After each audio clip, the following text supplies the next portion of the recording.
Hello students, welcome to Vrisha conceptual classes. आज हम class 9th mathematics में पढ़ने वाले हैं chapter number 12 that is Heron's formula. Heron's formula is one of the most easiest chapter. इसमें हम किसके ऊपर फोकस रखेंगे? हम बात करेंगे ट्राइंगल्स के बारे में।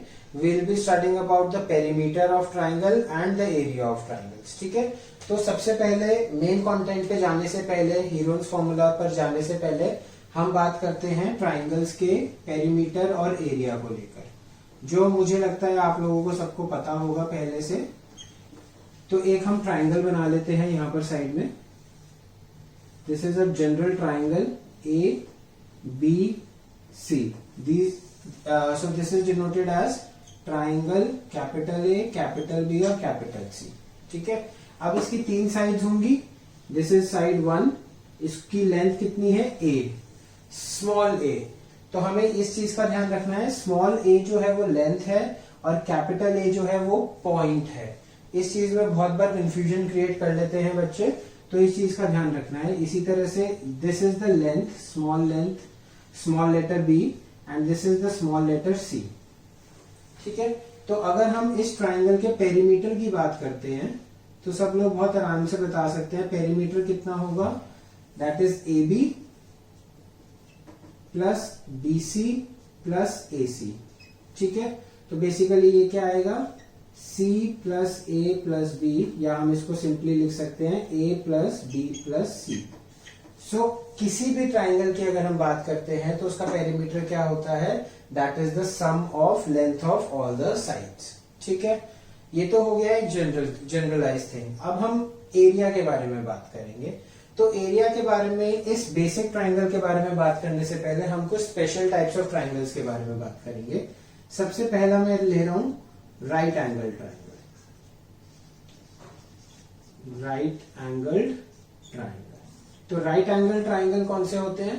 राइट एंगल ट्राइंगल वो वाले ट्राइंगल्स को बोलते हैं जिनका एक एंगल 90 डिग्री का होता है। जैसे कि ये जो मैंने ट्राइंगल बनाया है, इस ट्राइंगल में ये वाला एंगल जो है वो 90 डिग्री है। मैं इसको नाम दे रहा हूं ए बी और सी। सो ट्राइंगल ए बी सी जो मैंने यहां पर बनाया है, this is a 90 degree triangle. तो अगर हम इसके पेरीमीटर की बात करेंगे, पेरीमीटर को मैं क्या लिख सकता हूं? पेरीमीटर को मैं लिखूंगा again A B plus B C plus A C, that is sum of all the three sides of the triangle. अब अगर इस ट्राइंगल के हम एरिया की बात करेंगे तो एरिया ऑफ द ट्राइंगल क्या होता है? Half of base into height. ठीक है, अब राइट एंगल ट्राइंगल में बेस क्या है? दिस इज द बेस, तो हाइट क्या है? दिस। और अगर हम इसको बेस लेते हैं तो हाइट ये हो जाती है। किसी को भी कुछ भी ले सकते हैं, इसमें एसी का कोई रोल नहीं आएगा। जिन दो साइड्स के ऊपर ये साइन होता है, या हम कहें जो दो साइड्स आपस में एक दूसरे के परपेंडिकुलर हैं, एरिया में हम उनको लिखते हैं। तो इस केस के लिए एरिया क्या होगा? Half of A B into B C. ठीक है, तो ये फॉर्मूला एक जनरलाइज्ड फॉर्मूला है for the right angle triangle. कई बार राइट एंगल ट्राइंगल हम इस तरह से भी बना देते हैं। ये वाला angle right angle A B C. तो इस केस में एरिया क्या होगा? हाफ ऑफ, पेरीमीटर तो वही रहेगा A B plus B C plus A C. Area क्या होगा? Half of A B into A C, क्योंकि ये वाला एंगल 90 डिग्री है और ये ए बी और ए सी को टच कर रहा है। ठीक है, तो इस केस में B C is the hypotenuse. Hypotenuse को हम नहीं लेंगे। ओके, ये तो हो गई राइट एंगल ट्राइंगल की बात। सेकेंडली हम करते हैं इक्विलेटरल ट्राइंगल की बात।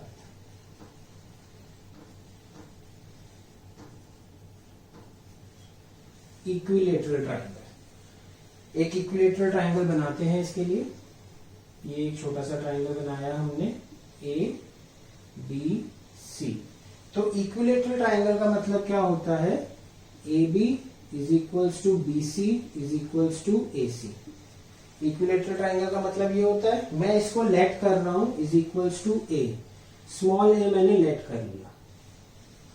ए बी बी सी और ए सी सब इक्वल होंगे और उनकी वैल्यू मैंने लेट कर ली स्मॉल ए है। ठीक है, तो इक्विलेटरल ट्राइंगल का पेरीमीटर क्या होगा? Perimeter obviously A B plus B C plus A C ही होगा।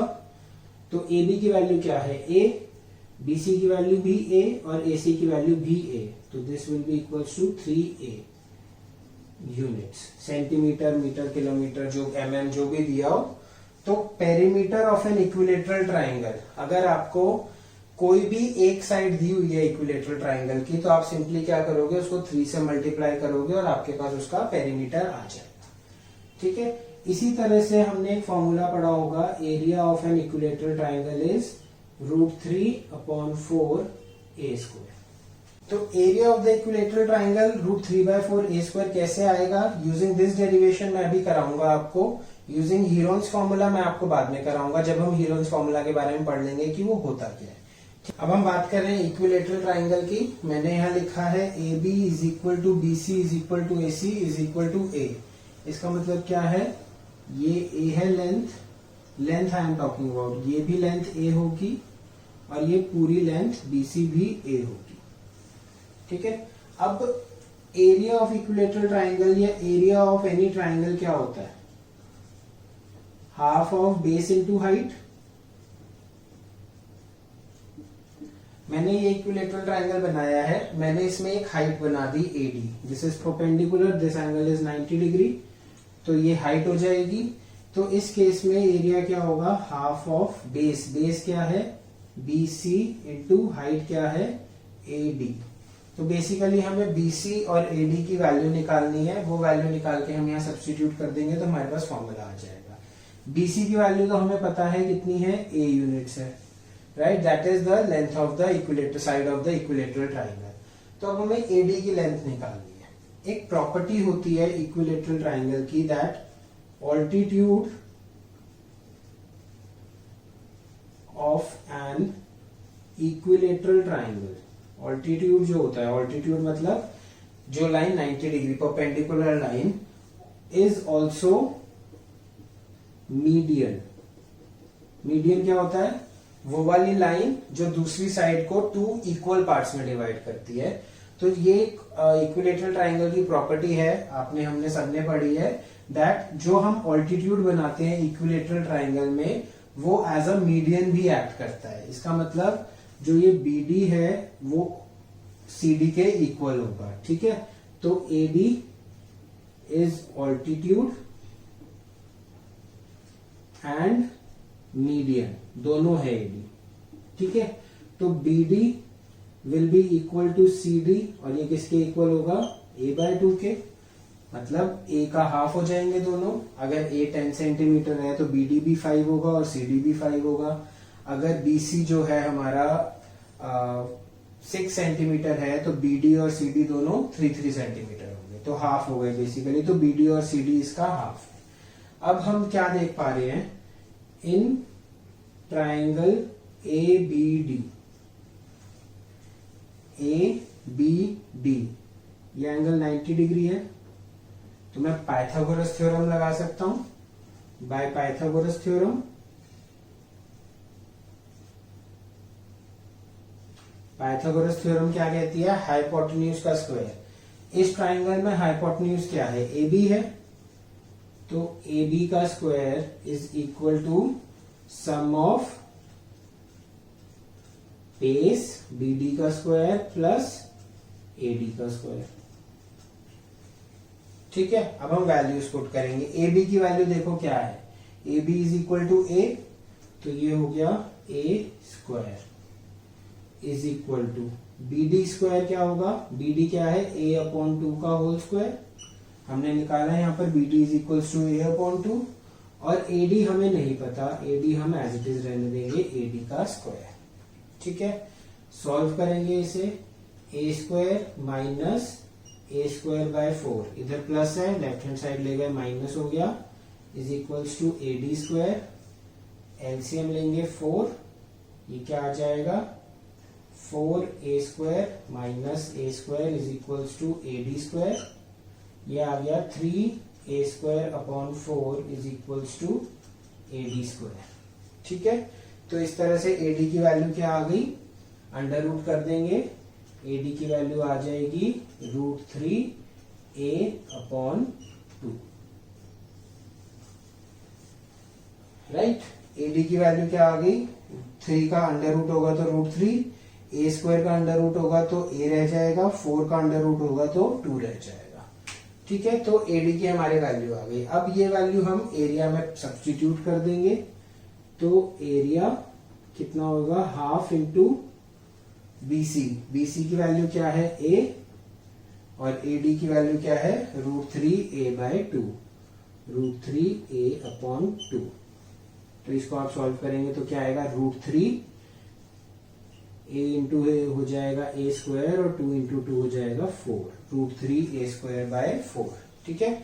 तो यही डेरिवेशन होती है पाइथागोरस थ्योरम को यूज करके हम इक्विलेटरल ट्राइंगल का एरिया निकाल लेते हैं। तो अगर अब आपको साइड दी हुई है, कोई भी एक साइड दी हुई है इक्विलेटरल ट्राइंगल की, तो आप बड़ी आसानी से उसका एरिया निकाल सकते हैं और उतनी ही आसानी से आप उसका पेरीमीटर भी निकाल सकते हैं।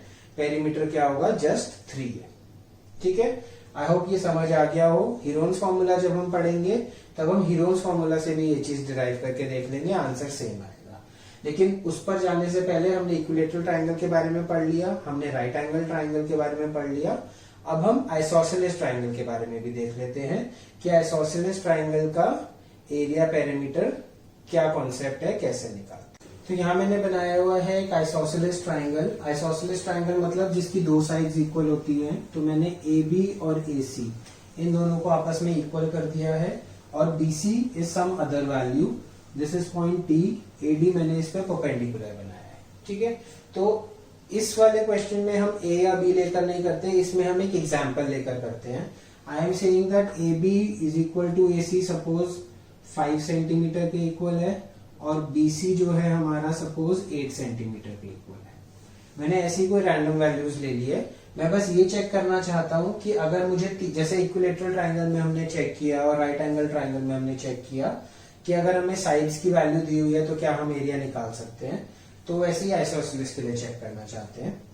तो this is 5 centimetre, this is also 5 centimetres and this is 8 centimetres, ठीक है, BC। अब हमें इसका एरिया निकालना है, तो अगेन पेरीमीटर तो आप लोग निकाल देंगे, 5 + 5 + 8 18 सेंटीमीटर्स। तो एरिया अगेन क्या होगा, half into base into height, हमें ये फॉर्मूला पता है पहले से। तो इस ट्राइंगल का बेस क्या है, इस ट्राइंगल का बेस है BC और हाइट क्या है AD। तो BC की वैल्यू तो हमें पता है, लेकिन AD की वैल्यू हमें नहीं पता। तो क्या हम AD की वैल्यू निकाल सकते हैं? यस, हम निकाल सकते हैं। क्यों? क्योंकि इसमें भी वही कॉन्सेप्ट यूज होता है जो कि इक्विलेटरल ट्राइंगल में यूज होता है। इसकी भी प्रॉपर्टी है दैट एल्टीट्यूड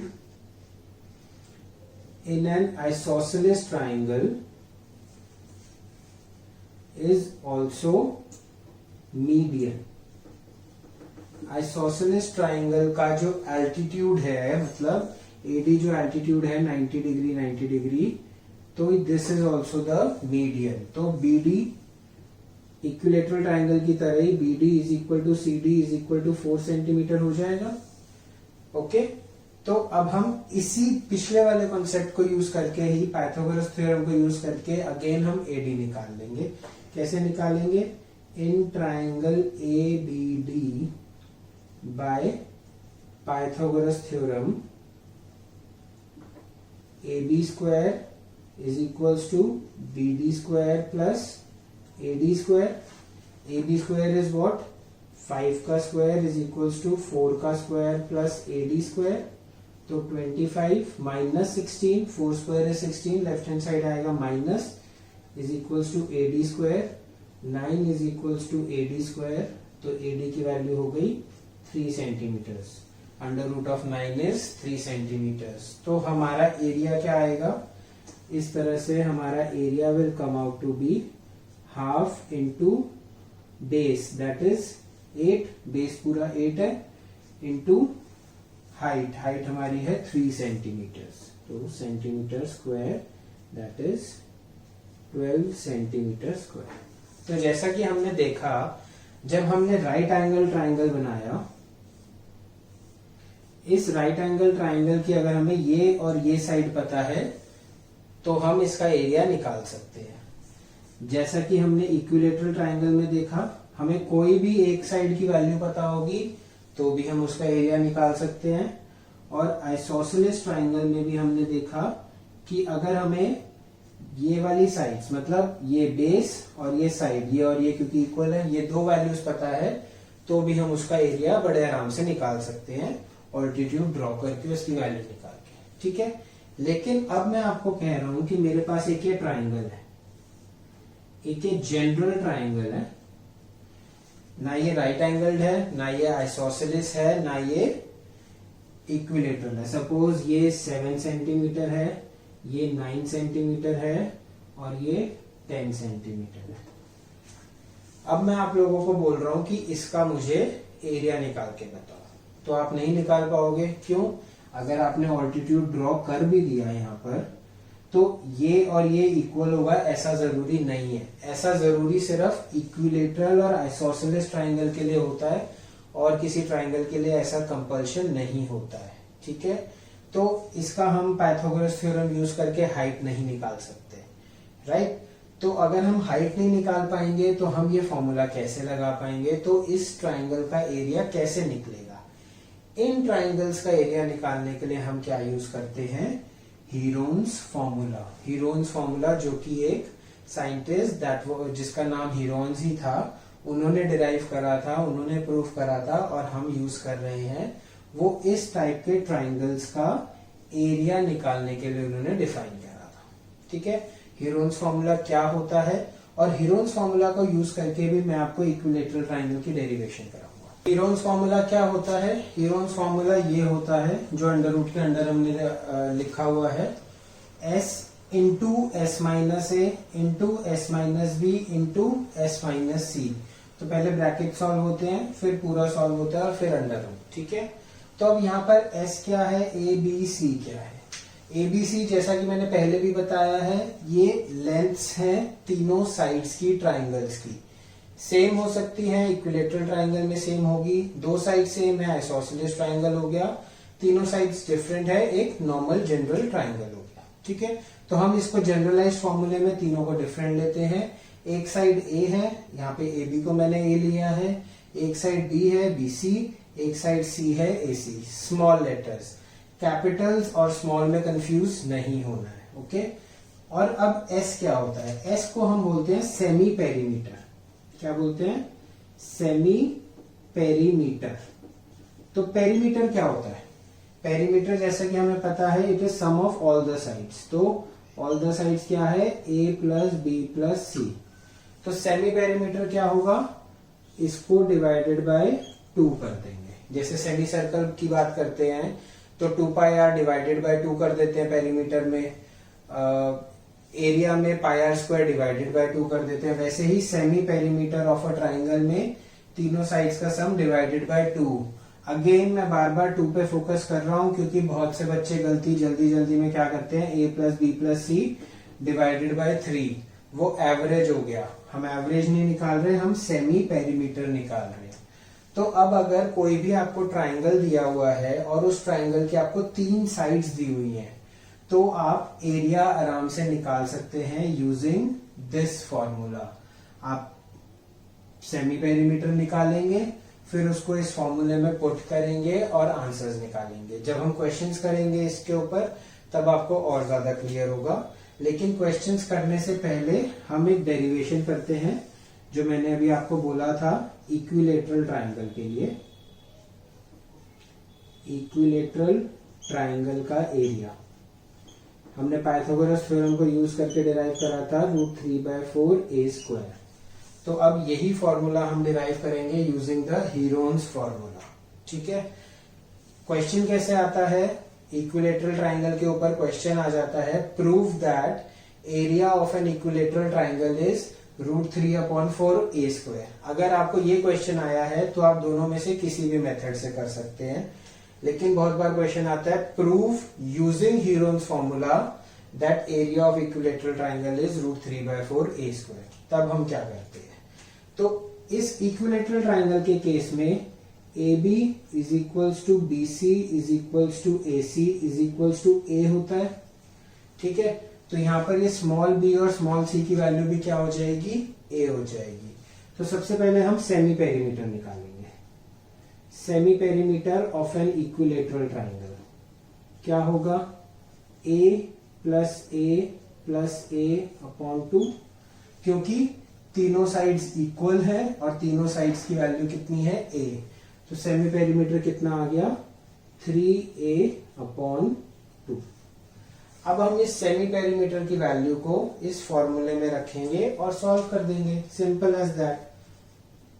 तो एरिया कितना हो जाएगा, according to Heron's formula it is S minus A, S minus B, S minus C। Value substitute करेंगे, अंडर रूट बड़ा सा एक अंडर रूट लगा देंगे। S की वैल्यू क्या है, 3A अपॉन 2। फिर यहां S की वैल्यू क्या है, 3A upon 2 minus A, again 3A upon 2 minus A। यहाँ पे B की वैल्यू क्या होगी, वो भी A ही होगी क्योंकि all the sides are equal. इसी तरह से 3A अपॉन 2 माइनस A, ये हो गया। अब क्या करेंगे, इसको सॉल्व कर देंगे। 3A अपॉन 2 माइनस A कितना आएगा, तो एलसीएम लेंगे, 3A minus 2A is equals to A upon 2। ठीक है, तो क्या हो जाएगा, 3A upon 2 into A upon 2 into A upon 2 into A upon 2। इसको सॉल्व करा, ब्रैकेट को A अपॉन 2 आया, इसको भी A अपॉन 2 आया, इस ब्रैकेट का भी A अपॉन 2 आया। तो 3 बार A अपॉन 2 और एक बार 3A अपॉन 2। तो इसको सॉल्व करो, क्या आ जाएगा, 3A square into A square upon 4 into 4, ऐसे लिख सकते हैं। ठीक है, इन दोनों का मिला के A स्क्वायर बन गया, A इंटू A, इन दोनों को मल्टीप्लाई करके A स्क्वायर बन गया, 2 इंटू 2 4, 2 इंटू 2 4, तो मैंने 4 इंटू 4 लिख दिया और 3 एक बार आएगा।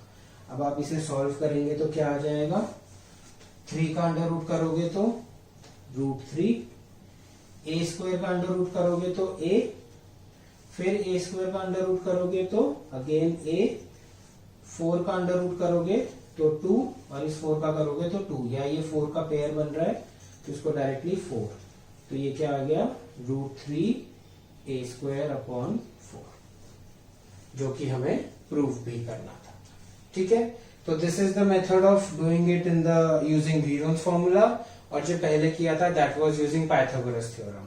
क्वेश्चन में जो पूछा जाए उसके अकॉर्डिंग आंसर करना है। अगर स्पेसिफाई किया हुआ है यूजिंग हीरोन्स फॉर्मूला तो यही मेथड करना है, वो वाला नहीं करना, कोई भी मार्क्स नहीं मिलेंगे उसके।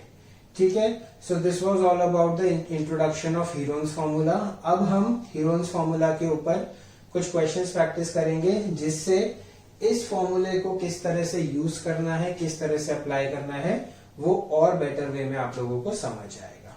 वो काम हम करेंगे in the our next video. तब तक आप अच्छे से इसको गो थ्रू करिए, जो मैंने समझाया है। उसके बाद एनसीईआरटी से यही सारे टॉपिक्स एनसीईआरटी में भी एज इट इज गिवन है, एनसीईआरटी से भी रीड करना है और नोट्स बनाने हैं। तब तक पढ़ना है, तब तक समझना है जब तक समझ नहीं आ जाता।